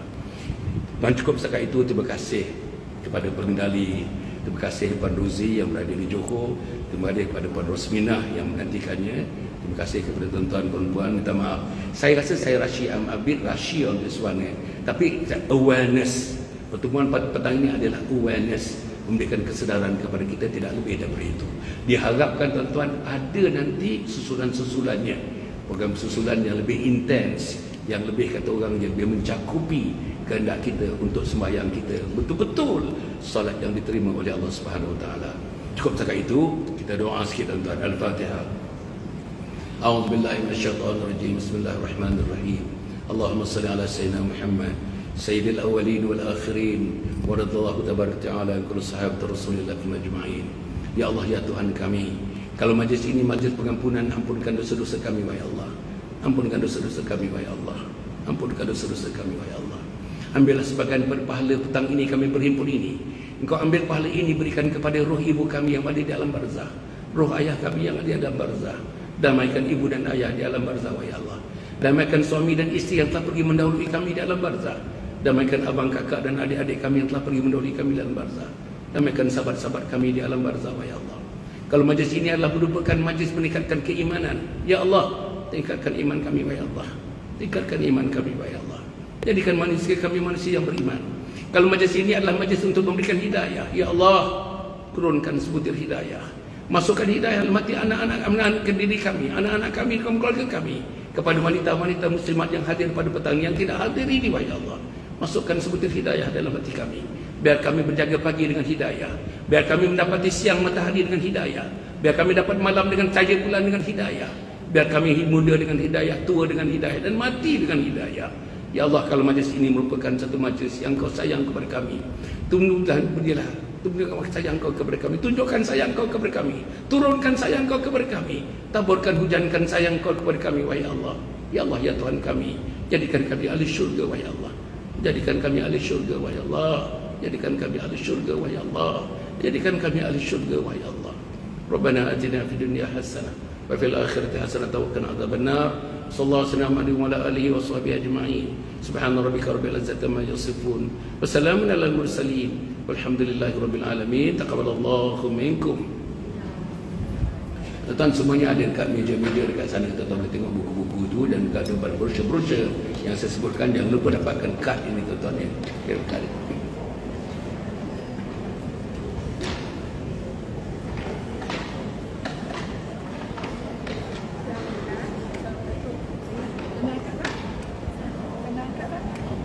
Kak Dina yang datang ceramah Kak Dina dulu. Saya nak panggil Ustaz sebab saya buat ceramah dulu. Alhamdulillah, syukur pada Allah Ta'ala. Terima kasih pada Ada kod nombor telefon. Nanti saya Puan. Ada dalam ini. Terima kasih pada perkongsian daripada Datuk baik. apa yang Di mana rumah yang betul lah? sampaikan. Nanti Kita saya dapat bagi. memanfaatkan bersama insyaAllah. saya Kita perbaiki bagi dia, ya. solat kita insyaAllah. InsyaAllah kita akan jemput Okey, insyaAllah. Datuk lagi. Okey. Kita buat bengkel. Okey, terima kasih. Ustaz ya. Okey, boleh. Terima kasih. Kat luar tu ada flyers yang Ustaz sampaikan tadi. So, perempuan boleh tengoklah ya. Assalamualaikum warahmatullahi wabarakatuh.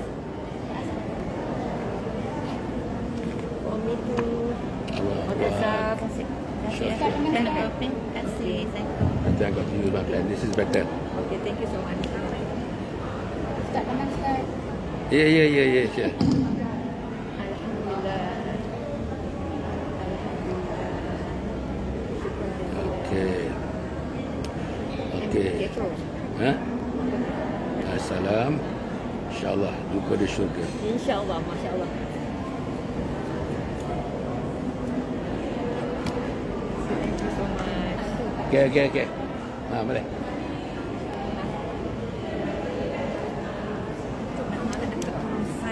Allah tu urusan saya nak buat ni.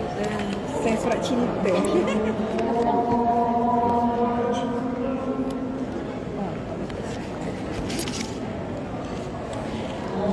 Sini. Sini ya. Wah, cantiknya signature. Terima kasih puan. Terima kasih puan. Very good.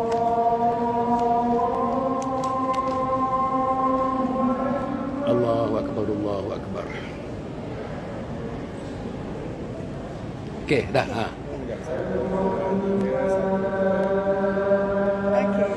Okay. Ini bukan ruang utama, bukan ya? Ini orang utama. Nanti muslimin datang sini ni. Muslim Ah. masuk sini. Ini sedikit. Okey, Allah Akbar. Apa lagi ni ya Allah, macam-macam. InsyaAllah ada rezeki nanti kita nak jumpa Datuk untuk bengkel taksi yang akan datang lah sambungan. Ya. Tapi 1.5 hours is almost impossible. Awareness boleh. Tapi learning really in a practical way, this is not the session. Ya,